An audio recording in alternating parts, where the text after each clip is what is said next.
The big news is that C-Link and E1 have merged. This is incredible. It's done I one a feel week less for 4 years. important. You but- only- Kind of genesis story for starting E1 was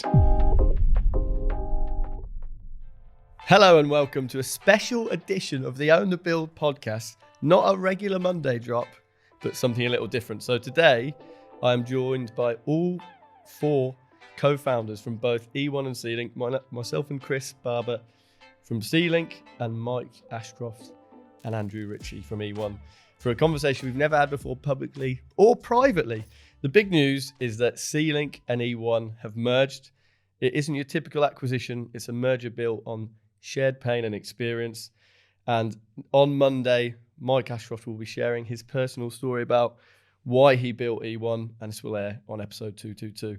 So, to get started, Have you done 222 episodes? yeah. we have. This is incredible. It's done I one a feel week for less 4 years. important. You only just got the nod, mate. You only just got the nod. But being on, it's an auspicious number, 222. It is. Yeah, there you go. There you go. So, seeing as you've crudely interrupted me, Sorry, Paul. Classic Aussie. Andrew Ritchie, Yeah.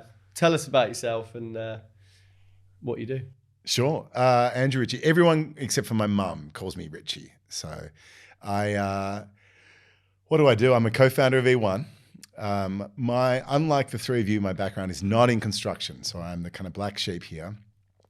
My background is in kind of self-taught software engineering and analytics, and actually a little bit of early days AI ML stuff. I was kind of in charge of the product aspect of E1 back in the day. And now I vacillate between looking after a farm and then getting back onto the tools and into the details at E1. I'm back in Australia, and I'm just over here for 10 days trying to support the team. On the 29th of May. Yeah, on the 29th of May. And yeah, I love my passion is kind of making an impact wherever I can. And I think the space that we're in is particularly exciting for me, not so much as somebody who came from the construction industry, but somebody who continuously exists in buildings, right? And like buildings are a massive part of what it means to be human. And I was born in a building, I was housed in a building, I went to university in a building. Credit, do they? Well, it's that they don't, and the way that they are procured and the way that they are, fundamentally the way that they are built is a deeply human thing, right? I think before getting into E1 and construction tech more broadly, I assumed it was just about architects and materials. But there's a lot more that goes on to, in that process, and there's, quite frankly, it's a bit, coming from outside the industry, you're like, well, how the hell is this? How do buildings even get built? And it's even more amazing that they get built in the way that they do, right? Absolutely. Once you Once you learn it and get under the hood, you do it. This how? happens. You're like, wait, like this? Yeah. And we'll probably get into it later. But when Mike was sort of explaining the industry to me and how it works, and particularly his job, I was like, oh, that sounds so menial. And making things. That sounds so menial. And he's boring. he's a smart guy. I mean, but you are actually, you've kind of taken the word as QSs. We'll get into QSs versus estimators, but you are kind of right. Estimating menial. Yeah. You've hit the nail right. Yeah, well, Menial, their mundane, aspect. there's a lot of M words. But so Manual, segues me nicely, Mike. So Yeah. what about you and your background? Yeah, so my background, I studied what was effectively like a construction management degree at the University of Melbourne. And my first job was as a cadet estimator at a kind of tier 2 construction company in Australia called Kane. They love it when I give them a shout out because I naturally segue into the part about where my job was a bit shit. And so, and a And I love that, cadet estimator is junior. Is that how you'd say it? Junior Junior as of it the gets. juniors. As Yeah. junior as it gets, like, and this is no disrespect to University of Melbourne. I left the University of Melbourne not even knowing what estimating was, and got my first job as a cadet estimator. Okay. And I was like, I had to call one of my mates and was like, what even is this job? I had to do the same with my mate. Get some tips. Yeah. Anyway, so I found out, I was like, okay, I could probably do that. I can read plans and what have you. Yeah, very green, wet behind the ears, but also coming out with probably a fairly big ego about your own opinion about how good you are. Of course, I'm going to be a project manager and all these sorts of fantastic things. And so I got into that job, and look, credit to Kane where it's due. I was very lucky to work for Kane, and I had a great boss, and I learned a lot, and really gratefully now in retrospect got a great foundation in how estimating works, all the kind of intricate parts that are necessary to be good at the job. And Kane also had a great set of kind of almost like best of breed processes that were instrumental in me understanding what needed to be done, and then also being able to build a product that ultimately served the needs of the industry and kind of brought everyone up to a particular standard. Did you want to be a PM? Look, is that something that you thought? Of course, yeah. Really? Like, you came in as estimator with the ambition to PM? Well, I left university with the ambition to be a PM, probably because that's what that was held up as like the pinnacle kind of role, which, you know, it suits certain personalities and not others. I mean, that's kind of like the chief firefighter role, really. Hard job. Which it's pretty hard, client liaison. But yeah, a project manager, they pump you up at university and tell you, hey, you're going to be a PM, you know, all this great stuff, you're going to learn construction management, et cetera, et cetera. The reality is, you know, that job's not for everyone. And, you know, estimators are important. We often call them the unsung heroes. Like, PM doesn't get to build anything if you don't win it. So, you know, there's a role for everyone in this. But yeah, so the kind of genesis story for starting E1 was, you know, 50% of my role as a cadet was, you know, menial, mundane, repetitive, manual, expensive tasks, right? We're showing our age here now, but this is when you used to print A1, A0 plan drawings.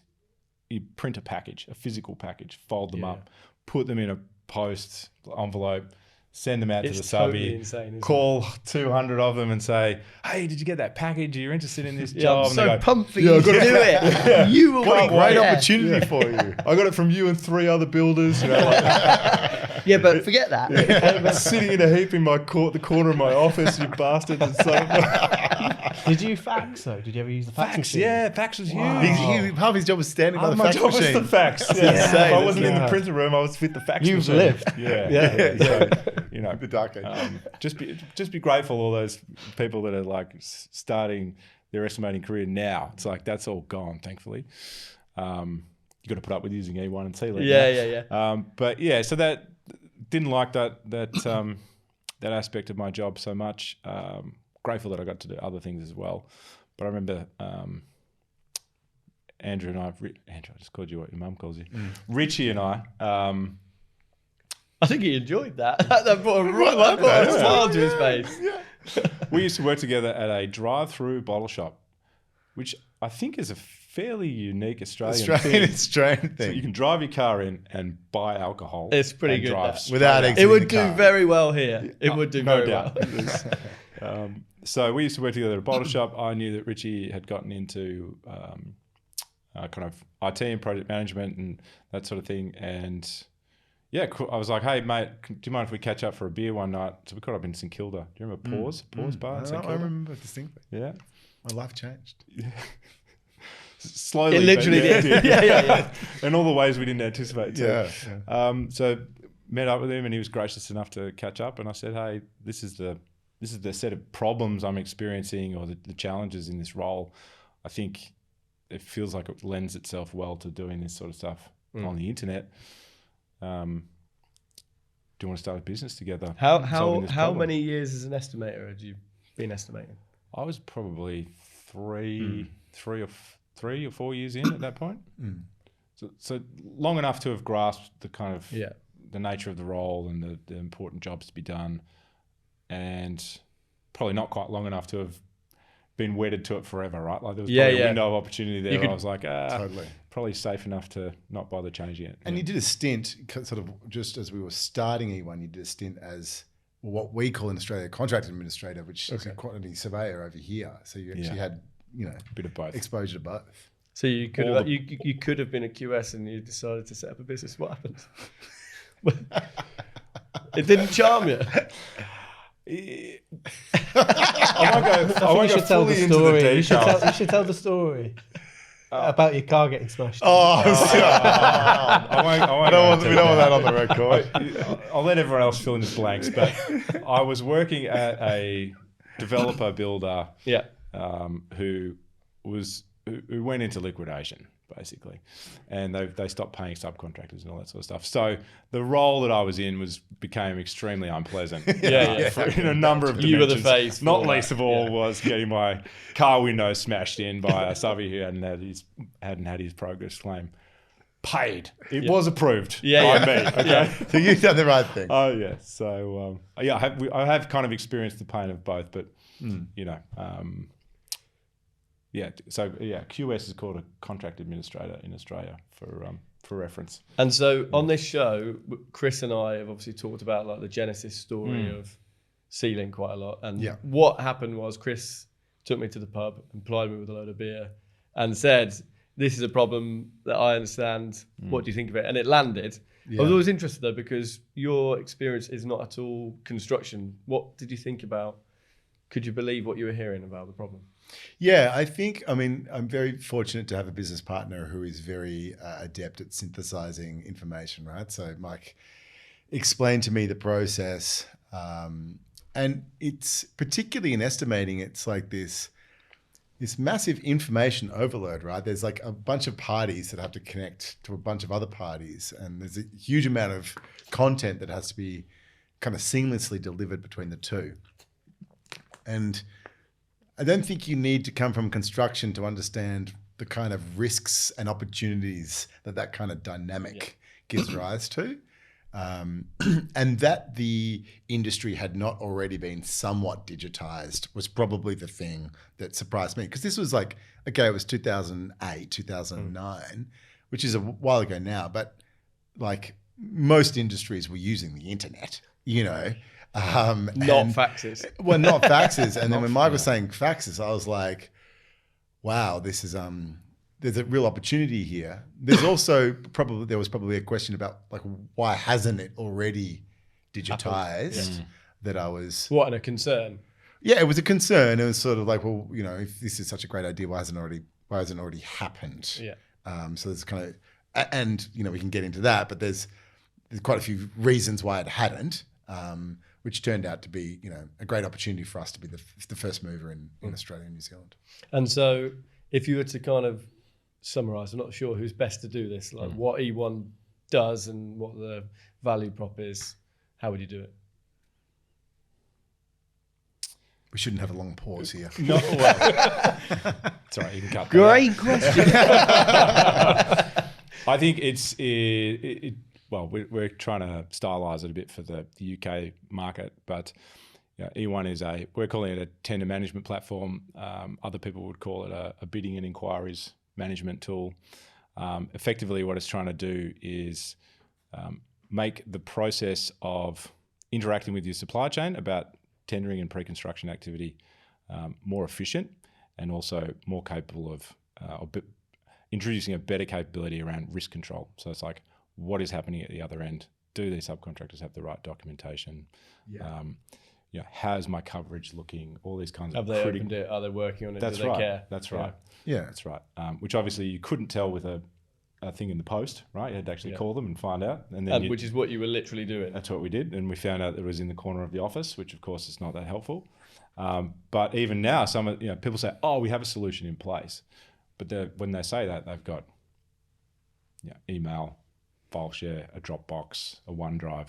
You've got no idea what's happening at the other end of that. Yeah. So I think it's like there's a bunch of software out there, right? And this is not a new process. So people are doing it. But if we can deliver more quotes to an estimator of a higher quality faster, that's our promise. That's what we really want to deliver. And everything else, tender addendum management and email notification, are all kind of subservient factors to delivering more quotes of a higher quality. Got 4 weeks to price a job, how can you help them do that? Right, and they might be pricing a couple simultaneously, right? So that the kind of the efficiency, but not just, it can't just be faster. It actually has to be better as well. You know. And so, how many jobs would you typically be estimating in a month back in the day? Me? I was probably only ever allowed to tender about 2. Allowed being the operating. Yeah, well, which probably matched the skill set that I had at the time. So I think 2 was a kind of natural limit. I mean, it depends, right? Like it depends on the complexity and size and so forth. I think it's most estimators, at least in Australia, but at least the ones we've encountered here too, 2 or 3 is a fairly normal number to have on the go at any one time. And they're all in varying degrees of completion, right? So you kind of, maybe you're in the early stages of one, which is about getting stuff out to market.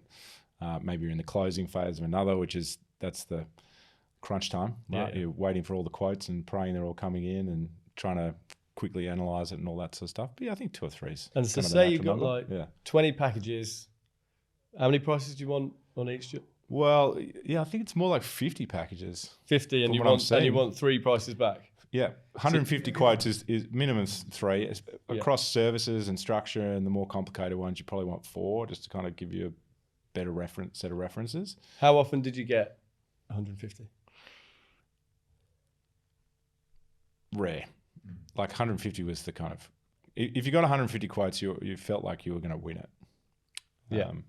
Really? Yeah. Because the funny thing from like a QS perspective would be, if you got 150 quotes, you'd know too much about that job, which would mean like, oh my God, I'm going to price all the risks, I'm going to have all the problems, and therefore, like I've had 150 people explain to me what it is, as opposed to say I had 75 and I'm kind of, well, yeah, on that. You kind of win the job because you understand the job a bit less, but you're actually saying it's the other way around. If you understood it, if you had 150, you understood it.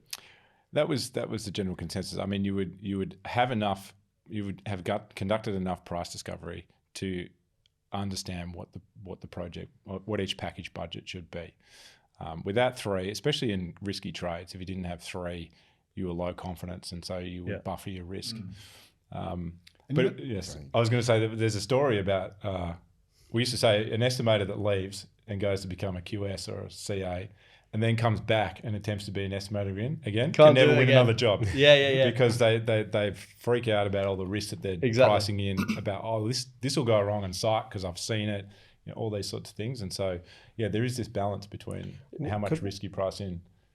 Could I ask a question about what's kind of valued in the Aussie market versus the UK market in terms of being really comprehensive? Because when you get to QS stage, I want to be super comprehensive, and it leads into the point that you just mentioned about if you become a QS and go back to estimating, you're never going to win a job. But is that kind of grey area of scope allowances viewed as positively or negatively when you were in the Australian market? I mean, you always want to price. In principle, I think you always want to price all the risks that you can observe in a job, right? Like, you at least have considered it. Yeah. I think in practice, though, how much time realistically do you have to digest all of the different trade scope risk in a 4-week period? It's so much harder than being a QS in some ways, right? We get a year, you get a month. Yes. And you've got an absolute gun to your head, get it done. And the estimators are operating in competitive environment, right? Yeah. Where a QS has already got the safety of winning the job, right? Yeah. So you want to, there's a bit of game theory going on, which is if another main contractor is relying on this 6th quote, and I don't, there's the risk of losing the job. And maybe that's a job you want to lose, but it's a trade-off between winning sufficient jobs and then winning them profitably, right? What's the worst story, Chris, that you've had on a job? Because I'll give you an example. I was once, as a QS, handed over a job by an estimator, started working on this job. After a week, I was like, and so we were a facade contractor. And after a week, I was like, where's the east elevation? Oh my God. It was like a portion of the east elevation. So you just were building a 2D building? There was like, it basically recessed in. And I was like, where's the east elevation between like grid line 10 and 20. And bear in mind, the entire project was grid line 0 to 50. So it was a big old chunk. It was like, where is that? He was like, pretty sure there isn't one. I was like, should we have a sit down? Bloody hell. I think I just told Ritchie. Sorry. I was going to say, I don't think you want to sit down with that person. I think I told Ritchie like the worst story about on the way here. There was a car park. I wasn't involved in it, but this person, it's like kind of a historic thing. He actually came in as like senior estimator, and obviously, you know, just because you make one bad decision doesn't mean you're awful, right? You learn from your mistakes, or you know.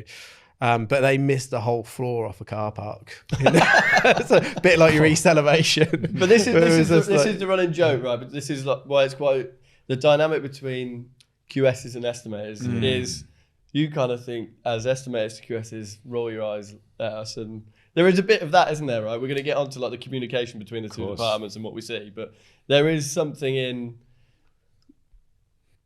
We just see each other in a certain light. What do you think? They're just different roles, really. I mean, your job as a QS is to make sure that there's no scope missed. Yeah. Right. Like you've failed if all the scope in the job doesn't appear in someone's subcontract. Yeah, true. Whereas that's not the entire job as an estimator, and so I think the time constraint introduces a natural restriction to the amount of analysis and qualification and assessment you can do in everything. And so, yeah, I just kind of see them as fundamentally different but connected jobs. It's almost like the fidelity of the understanding of the scope in the project starts in estimating and then kind of grows and expands to very, very detailed, 6-10 page scopes for contracting. And when you're signing a contract, that's a very serious activity, and you want to be right. But yeah, I mean, to your point about estimators, there's got to be a jab back, hasn't there? QSs always come back, and they're always like, "Oh, you fucking missed this, and you forgot that." But when do they come back and go, "Hey, listen, great job, well done. This package has got 20% all levels correct." Yeah. Well, no, it would be nice if they ever did, but they don't. Of course, we've managed to curate an environment where they've thrived. Of course, that's what happens. Yeah, so they always remind you of the mistakes, but they're rare. It's rare that they come back and thank you for the other 48 packages that were all very straightforward to pull 5 to 10% out of. There you go. That's a fair comment. So. Yeah, but so swings and roundabouts. Yeah. What do you like? So talk to me about like the handover process. You've won a project. Like, how did you communicate with the QSs? How did that happen? It wasn't particularly sophisticated. It was kind of like a 2-hour meeting, like a handover meeting. Yeah, probably not that dissimilar from what you absolutely guys said. I remember explaining the handover process to you, and you were completely horrified at the seemingly. Well, you spend 2 hours handing over a $150 million job. Yeah, with 150 packages and 150 quotes. Feels a bit undercooked, potentially. Yeah, I'm not saying it is No. good. But there is something about like the lack of resource, right? So you're then, as soon as you've won that job, like the handover becomes a bit of a chore because you've got another 2 projects that you're trying to price with. Mm-hmm. Yeah, I mean, in fairness to the recency of my estimating experience, the handover consisted of an actual set of folders, which was, Were you faxing it? the quote folder. No, we'd sit down to the other office. I There you go. refuse to speak to them. Yeah. So we'd get together, we'd kind of have a 2-hour meeting. The PM would be there, the QS or the contract administrator would be there, the estimator's there, perhaps a site manager or something like that. That's kind of it. And they're trying to just wrap their head around the job. And it's basically, you've got the opportunity over the course of those 2 hours to basically turn their minds to, okay, this is the nature of the build. Here's the key areas of risk that we've assessed. If there's any opportunity that you think might be something to look at, what are the most complicated packages, any other kind of bits and pieces that you should be concerned about. And then it's basically like, here's the folder, here's the plans, Here are the quotes. And they used to be, here are the quotes. Scribbling it down. Well, it's like sometimes we used to have coloured up sets of drawings. Did you guys ever? Pretty colours, got the highlights. Gotta get Coffee spilled all over them and stuff. That was a good way to make it look like you had a really good look at it. Why were you horrified about it? It seemed, I mean, a couple of things. So the first thing is it seemed like a one-off event. Well, it was a one-off event. It was a 2-hour-long event. It was one way, like it was the estimators passing information to the QSs. And by the way, it's exactly the same here. That's Right, exactly yeah, my I can experience. imagine, right? Yeah. And it felt like the opportunities were as the project was built, right? Like there's learnings that occur on site as you're procuring contracts, making variations and things like that, that really are like super, it's like it's intelligence.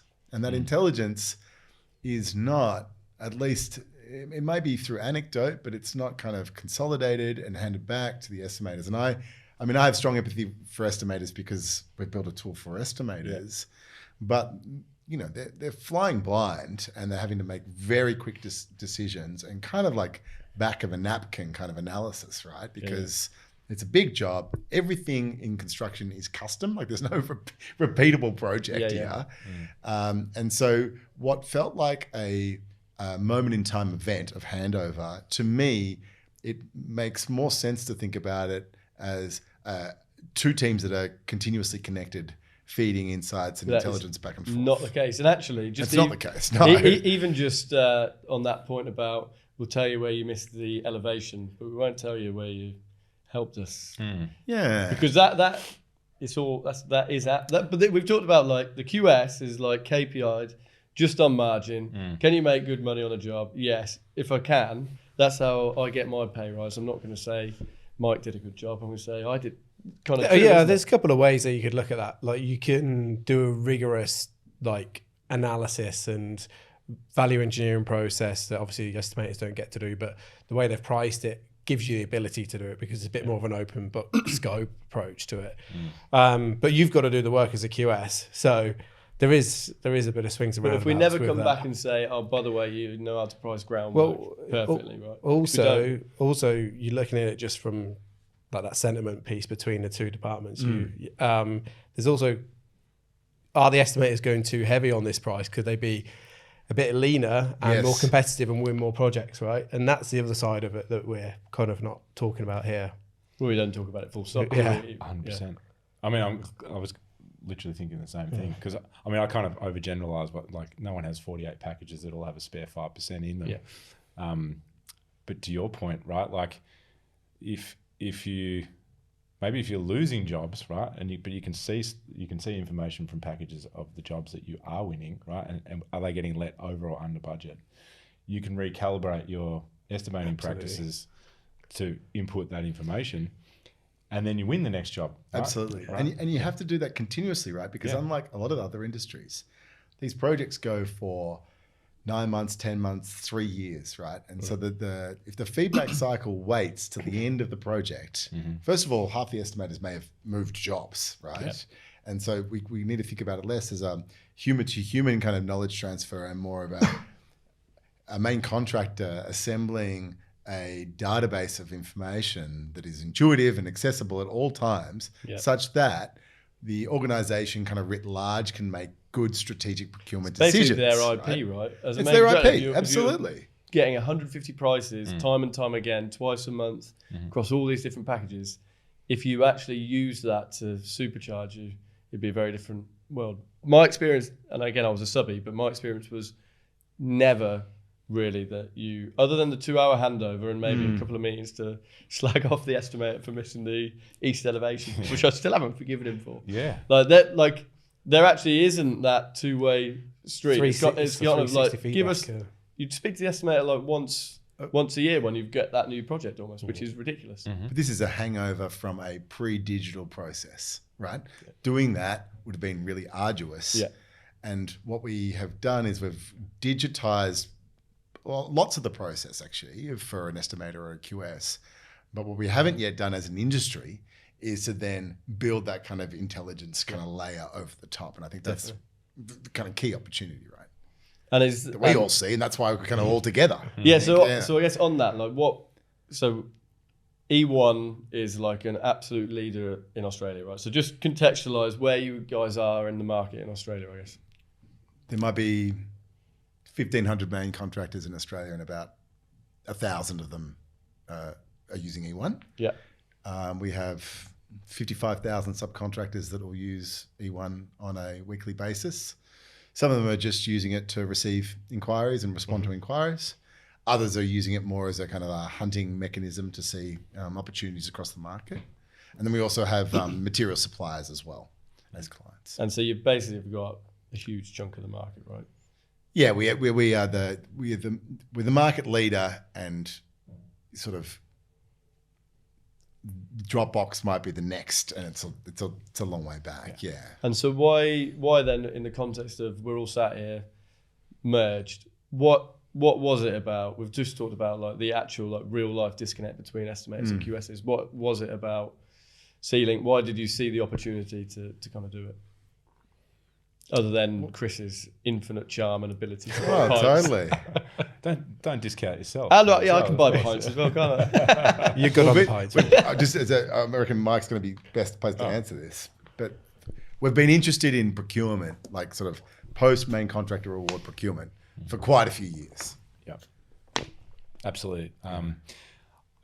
We internally in our organisation kind of reframed procurement as a thing that began during the estimating period, because as I was trying to describe before, it feels like a natural continuation of what is effectively the same process, but you're just getting into ever more kind of comprehensive detail in your understanding of the actual work to be done in the job, and then ultimately obviously allocating the risk to the subcontracts and so forth.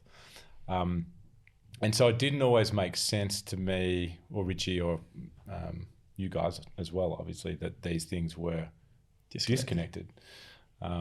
Because a lot of value was to be realised in sharing the information, the data between estimating. Like you're all desperate for that information, because having access to it enables you to do so many different things in your job better. Not least of all, making sure that you've got a tight calibration on price, but even just which subcontractors should I be talking to? Who are we working with? Who prices well? Who is working on 10 jobs and therefore they will have to price for me? Yeah. And I think for so long, a good senior estimator probably had some sense of that in their mind, right? Like, but that's not a shareable thing, right? Unless you kind of walk over to their desk and say, who should I invite to this project, right? Who's good at hydraulics packages in Birmingham on a 200 million pound hospital. Your geography knowledge of the UK is improving. it's a low base. There's also a Birmingham in Australia, right? Is there? So there you go. There's every place in the UK. There's definitely a Tamworth, isn't there? I think there's a Birmingham as well. There's a Tamworth. Yeah, there's definitely a Tamworth. So having all of this information disconnected, and I think the other thing that made it, so having it in an estimator's head, while good, is not a shareable, sustainable thing, right? That estimator leaves, it goes to another company, you lose all the insights. It's not can't be utilised by a cadet, right? Who needs help, right? They're trying to understand all these sorts of things. So having the data trapped in people's minds, or what we noticed in procurement teams is you're all disparately located. Right? You're actually physically on a different site. Yeah. And so there's a natural information silo that exists there, which, and each project is this wealth of information. Yeah. And none of it's shared amongst the other teams, and then none of it's making its way back to the estimating teams. And so it should be this kind of interconnected set of data sharing, like a network, basically. Absolutely. And so that just looked, the problem looked very obvious. And I think, again, we were a little bit surprised that more headway hadn't been made in that space.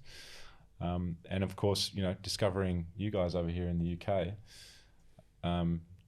effectively helping to solve that problem in the procurement space for QSs.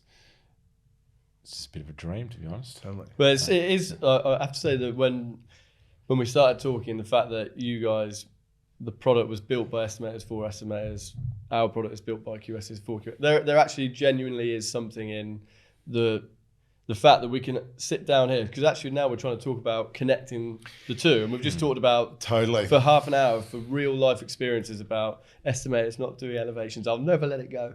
But you didn't actually about that, the fact that you genuinely understand that perspective and have been through that process, it makes a huge difference, doesn't it?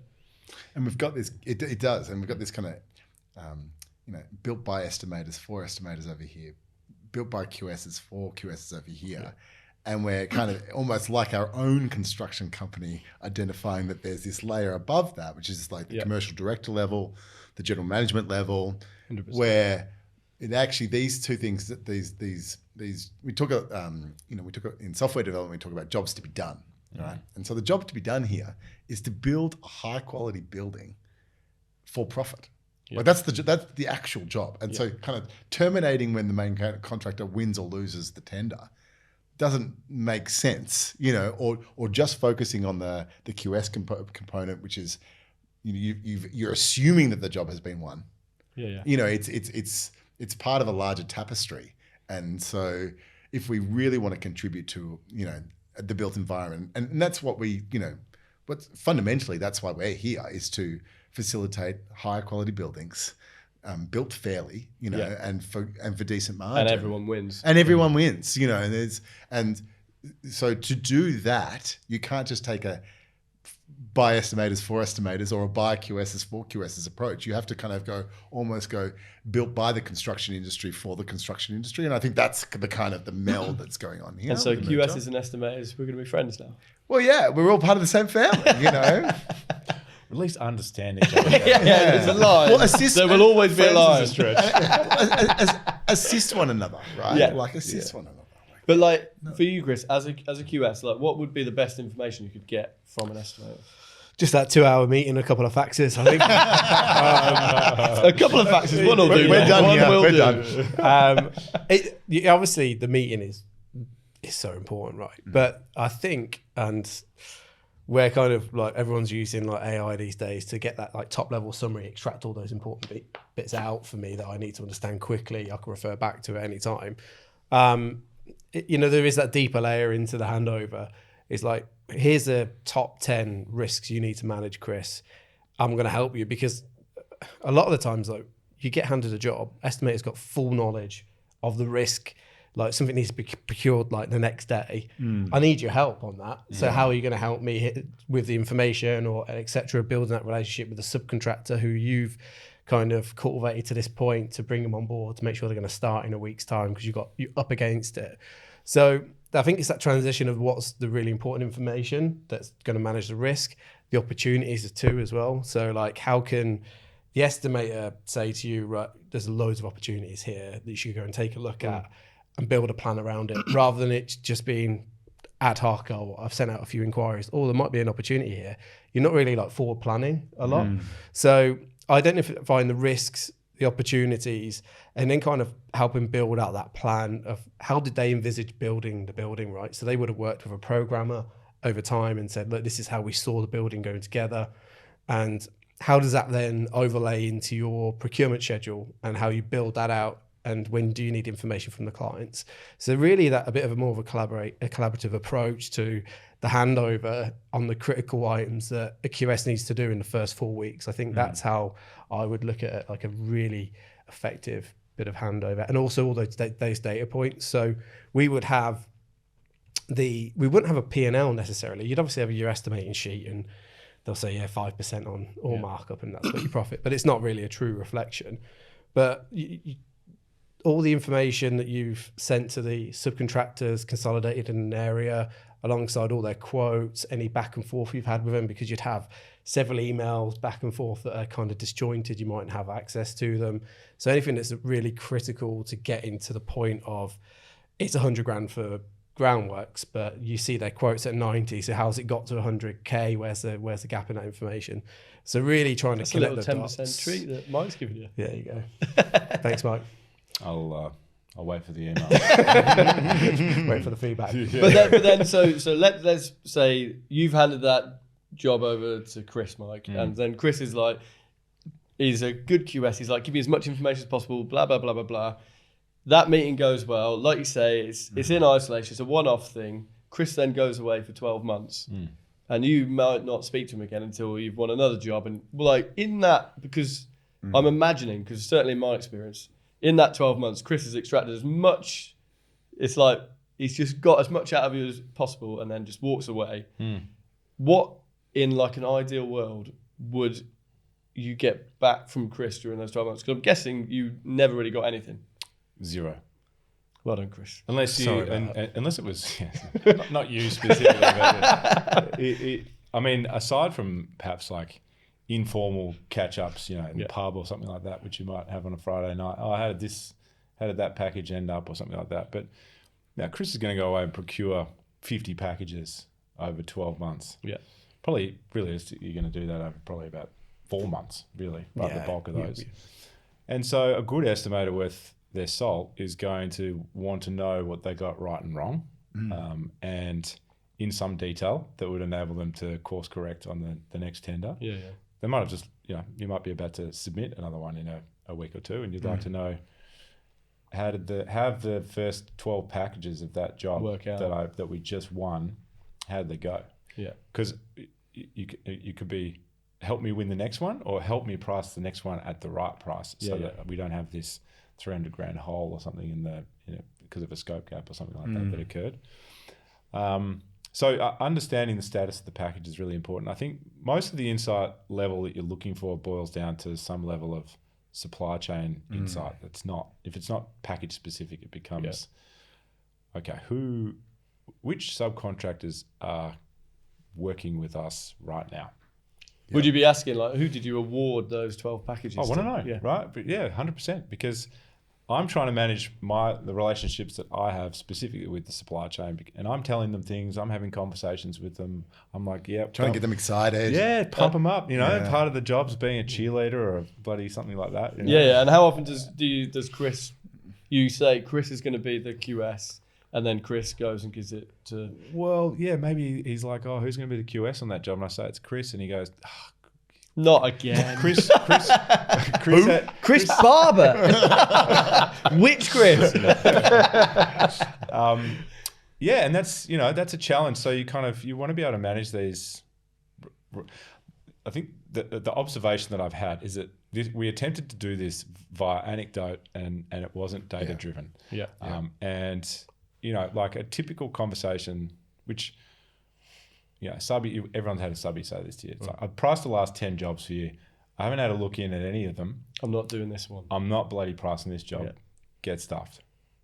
100%. They might say something else, but let's say that's what they say. Or let's say they say that they've won one of the last 10. I priced 10 jobs for you. And as an estimator, you kind of sit there and you go, oh, yeah, that doesn't sound particularly good. But then if you got into the detail, right, you might go, okay, they priced 10 jobs. They've won one. Let's have a look. All right, we've only won 3 of those 10 that you've priced. And you've won 1. So you've actually got 33% of the work that, as an estimator, I've won in the last 12 months. Yeah. That's a totally different conversation to I've priced your last 10 jobs, get stuffed. Yeah. And so bringing data to it's going to improve your ability to kind of manage relationships with subcontractors. So, maybe just to wrap a bow around this, like I really care about how the packages are going from a price calibration perspective and which subcontractors are being contracted because I need to generate support and interest and all that sort of stuff from my supply chain. So it should make sense that everyone's operating from the same set of information. Just like you don't want to call a sales prospect and have had Johnny 3 cubicles over, called him 20 minutes ago because you don't keep good notes. Same sort of. It's really interesting, isn't it? Because it's like your point about the tapestry, like as in we've talked a load about QSs, and we would say, lads, has anyone got a good scope for dry lining on this? And that in isolation, totally ridiculous. Like C-Link solves it. A lot of the things that you talk about in isolation and estimating, E1 solves, right? But actually, for a business, like a main contracting business turning over billions, right, to not be like doing something about you, Mike and Chris having a conversation and that feedback loop constantly actually helping you win more work, helping you do a better job. It's ridiculous, isn't it? But it is that tapestry over the top which we're trying to solve right between us. Yeah, I think you're just making your life harder than it needs to be. Yeah. Right? Like the information Well, it now exists. That's the exists, thing. yeah. When it was in manila folders, it wasn't accessible in the way that we're discussing. But now that it's been digitized, the opportunity is just too significant, right? It might sound really weird, but I used to feel like Here we go. it was when I got handed it over. Talking about construction. Oh, wait, sorry. You've only known him for a while, guys. You don't know where this is going. So like when I got handed it over by an estimator, I kind of felt like I had a bit of a blank canvas to work from. And I know there's been a shit ton of work that you guys have done, but I felt like, well, I've got a blank canvas. The information is going to change. I worked a lot when I was main contracting in the existing buildings. So we're going to knock over a wall. We're going to find Narnia. Like, honestly, like that's the kind of stuff that would happen. So like the information is going to change. I know that. So I've got a bit of a blank canvas. I don't even know any of these people who the estimators priced against. It doesn't matter that much. Mike can't hold it against you, can he? No, but he would do. He did. Like in this world that me and Mike work together. Whispers came Yeah, back, Mike case. Chris, you haven't placed any orders with my guys. What are you doing? And I feel like there is like a missing piece, whether that is just there's technology, but also the conduit between the two departments of making sure that people who are pricing and estimating are at least getting a look in at construction phase. And if they're not, versa, right? and vice versa. So if they're winning all the construction work, why aren't you pricing the tenders? Absolutely. So there needs to be that 360 feedback between both departments and someone managing that, whether that's through technology, personnel, like a supply chain manager, or both. Yeah. Because that always happened. I had my preferred little black book. And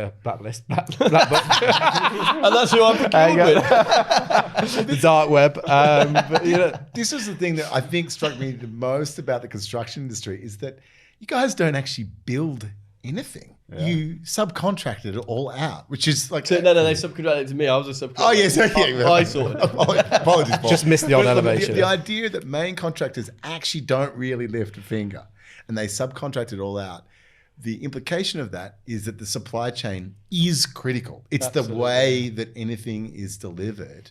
And the supply chain doesn't think about dealing with a main contractor and go, oh, I'm just dealing with the QS, or I'm just dealing with an estimator. They're taking a relation. It's a relationship at the company level, and so it makes sense for a main contractor to view their supply chain relationships at the company level. Yeah, which the QS never does. The estimator probably does it a bit more, right? Where you're thinking, well, we need to price this, but QS is just like, I am on this job, and my pay rise is whether or not I've made money on this job. So if that subby that Mike is doing a stellar job for Mike is going to deliver me 5% more costs, I'm going to go with whoever else, right? That is the difference. Yeah. Maybe there's some kind of perverse incentive there, isn't there, inside the organisation? Kind of functionally, the QS is incentivized in a particular direction. Yeah, it's just on money. Yeah, and that's we talked like there should be so much more that the QS is incentivized on, like supply chain relationships. Like there's so much more.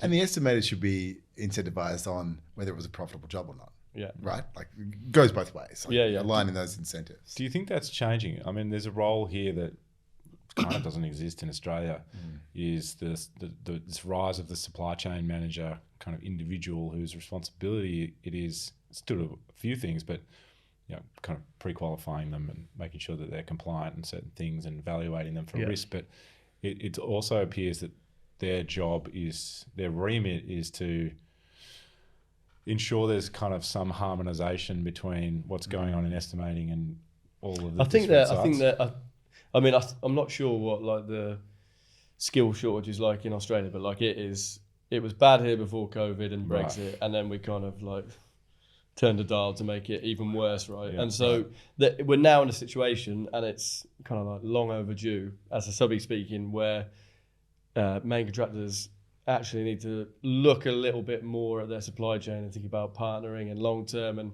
this is the pipeline that we've got coming down. We're going to tender these 10 jobs. We're hopeful on these 5. You're going to win 2 of them, perhaps, right? Like it's that kind of a thing, as opposed to your subby in that example. I won 1 in 10 without any clarity. It's no, you won 1 of 3. So keep chugging away with me. It's working, right? So there is definitely a moving culture towards we actually need this supply chain and we need to take care of them, which is a good thing. Especially in terms of how many insolvencies have been in the last couple of years. I think we hit the record high, was it last year or the year before? So, the more reliance on supply chain is just It's got to be done, critical. isn't it? Yeah. And so you said something earlier, Mike, about procurement starts at estimating. And you've said, I've heard you say this a few times, right? And what do you actually mean by that? And go on. Yeah, I mean, it's not that dissimilar from what we've just been talking about. Maybe that's why you brought it up. I mean, if you adopted the view that the relationships, like why do we go out to different subcontractors when the QS gets it, right? Like why do we engage in that practice? And so I guess part of me wonders is that required, or is that just a kind of defect of the kind of functional separation of the organizational design of some of these construction companies, where every team's on a different thing and they've all got their own relationships and that sort of thing. But you could, in practice, kind of, once you bring visibility to all of this stuff through the workflow, it becomes quite straightforward to identify who you should be inviting on what basis.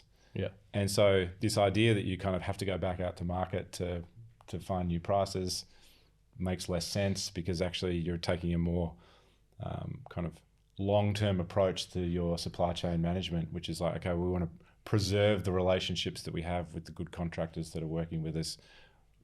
We have, like, we went and spoke to a main contractor just the other week, and they're like, we only invite 4 subcontractors for every package. And of those 4 subcontractors that turn price back in, they're the only ones we negotiate with. Yeah, you hear that from more and more actually now. And that's just a principle that they've adopted, because they're like, well, these are the subcontractors we want to work with, and we'll kind of, when the price is right, like, we're going to fairly distribute the work amongst this group of people, and this is more that kind of sustainable industry that we're talking about. Chain, but you need data in order to do that, execute that properly. And so, I think maybe it has existed the way it has because of this, let's call it a defect, since we're talking about construction. I think that we're within, like, we're within shot of, or how would you say it, arm's length? Yeah. We're close. We're like, the technology exists now for us to actually change how people do business in a way that is probably, frankly, just a bit more fair and a bit more human, which is perhaps ironic given technology. I'm completely with you. And to be fair, it's our job, right? Yeah. It's our job to do this, because we're the software vendors, and we can see the opportunity. I think we want alignment with the industry that this is an opportunity, so that we're not barking, up the wrong tree. But intuitively, right, it makes sense that if you can have a connected proposition where information, not just information, but insights are shared, you get a kind of more empathetic organization, and you get more empathy and fairness, as you say, cascading through your supply chain, allows you to build better buildings. I completely agree with that sentiment. I think what we've always said about C-Link is, I think if you take a step back of, like, when emails came about, everyone thought emails, like, quick, I can just get, like, rather than sending a letter or a fax, I can just... How efficient email is. Yeah, I can get a bit of communication over to them, or a document over to them really fast, and that's going to solve all my problems. But eventually that just mounts up over time, and it becomes a burden, right? And I think the industry then has just become littered with too much information coming in that's not structured in any way, and you're just drowning in paperwork, right? Yeah. So we've lacked particularly over the last, say, 20 years or so, certainly when I started, being able to have that time to go and build those relationships and just have that human interaction. What I see, like the C-Link, EstimateOne, and what we bring to the party is we fast track your workflow, give you those data points, so you buy back that time. And essentially you can then use to build the relationships. That thing we've been lacking for the last 2 decades or even more. And that's the important piece here. We're going to solve your workflow problems and all your data pain points and everything else, but have that time back. And if you ask our clients, say, you saved me a day now on order creation. What do you do with that? I go and take my client down the pub, literally. I go and spend some more time with them, build relationships. Walk the site with the subby and do those things to build the relationships. And that was, if you said, I'm going to buy back 2 weeks every month of your time, I can guarantee any professional will say, look, I want to be meeting people in person. Down the pub. Yeah, well, I mean, this is the opportunity, right? Because too often we associate software and the internet with dehumanizing the industry. Yeah. But actually what we all want to do is to, as you say, make the kind of the trudgery efficient so that you can humanize the industry. That's so again, true, right? Yeah. So often you have people say, but I don't want to digitize it. It's all about relationships and business. It's like, absolutely. Exactly. You're right. 100%. That's exactly what we're trying to do. Yeah. You're just focused on doing nonsense work at the moment. It's a bit different. I only ever attended one project, so I was estimator to put my hat on. And Did you win estimate? Yeah. I did. you win? No, I did it because I'm a QS, right? I didn't take those risks. And I remember, and I did like an all-nighter with my friend to get it out there, so we didn't get to bed. We got it in. It was a 12 midday deadline. We got it over, and we didn't win it. But like I felt really kind of passionate behind the project, and I invested a lot, my time, my health, everything into meeting the deadline. And there was there's lots of subcontractors who priced. And we didn't win it. And I communicated with all of them to say, look, and it was a manual process. And I just emailed to say, look, really want to say thanks for your time and energy that you put into the pricing. Unfortunately, we didn't win it. Could have gone to these contractors. You may want to follow up with them. And they all loved that. Of course. Right. But I only ever estimated one project. And I thought, how can an estimator do this on scale? And it's that human element, right? The feedback the subbies want, that human touch. And they were priced, they said, look, a lot of the responses were, thanks for the feedback. You don't normally get this. And I'll look forward to pricing the next one and hopefully winning it with you. Nurturing your support. And then you never did another one again. No, well, 1-0 basically. And so both, like, kind of wrapping up, I'm going to ask both Chris and Mike as like the two original conceptors of C-Link and E1. So both offer now great workflow and save a load of time for QS, et cetera, et cetera. Where in the future, with the merger, do we want to get E1 and C-Link? Do you want to start? I can do, yeah. Yeah, if you like. Yeah.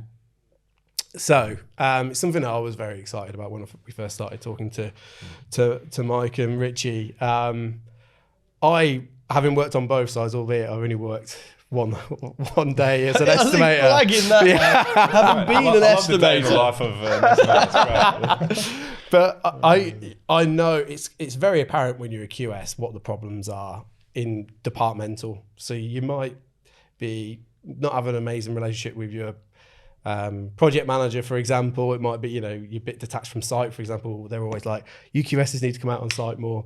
Fair enough.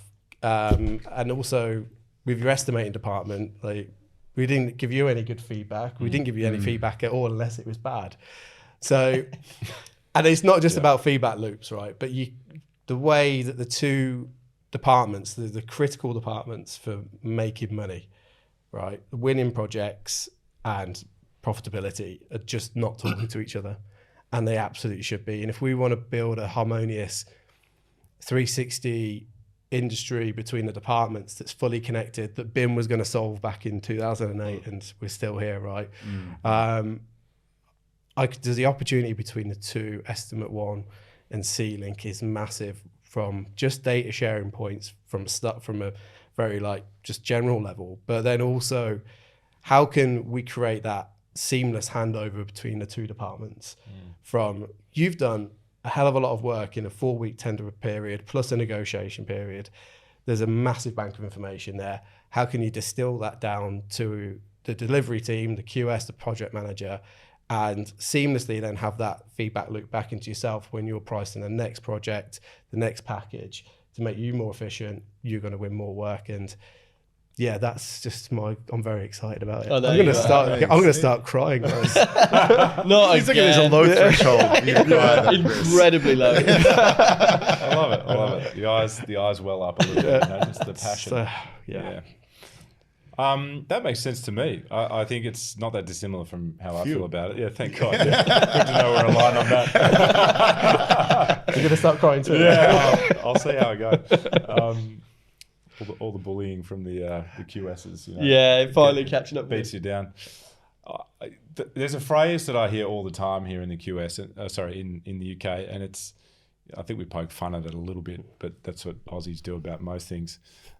Most things from the UK. Yeah, well, not just most the UK, things. just most things. Yeah. One of the best signs about whether or not you get on with your mates still is like whether you actually poke fun and hang shit at each other. Yeah. So this concept of the golden thread, right? Like you guys talk about that all the time.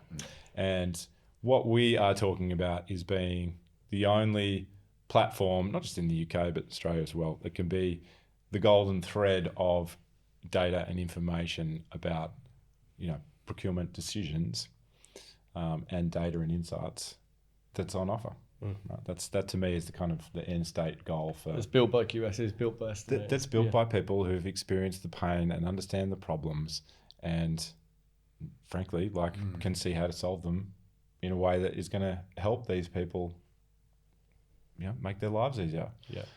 That's a thing that we have talked about for years. Is that it's the software kind of, in some sense, doesn't matter, right? Like, because what you're trying to do is you're trying to make people's lives easier. And maybe they want to go home to their kids earlier.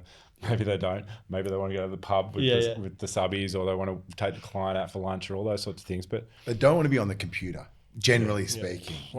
Chris loves Excel, but it's rare that you find someone. At 7 p.m. Estimators are a rare breed. Some of them do like be on the computer all the time. Like the actuaries of the construction industry. But it's, if the weather's good, you want to be outside, you want to go do something. There are better things to do.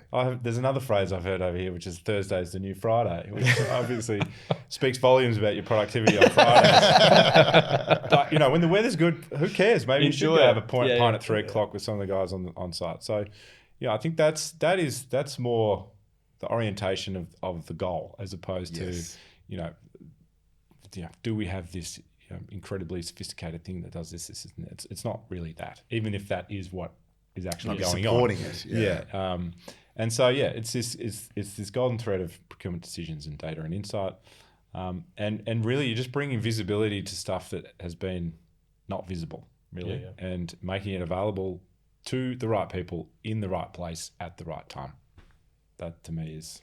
I think we've ended well there. Perfect. It makes a lot of sense, doesn't it? And I think there'll be a lot more conversation about E1 and C-Link in the coming weeks and months. And Ritchie, Mike, Chris, that was great. Thanks for having us. Nice one. Pleasure to be here. Thanks. That was good, guys. Job done. Thank you very much. This is where we look at the cameras and realise that they've turned off. Oh no! We had it. Mine's still on. We're safe. We had it. Just me. Other people talking. Just Ritchie nodding.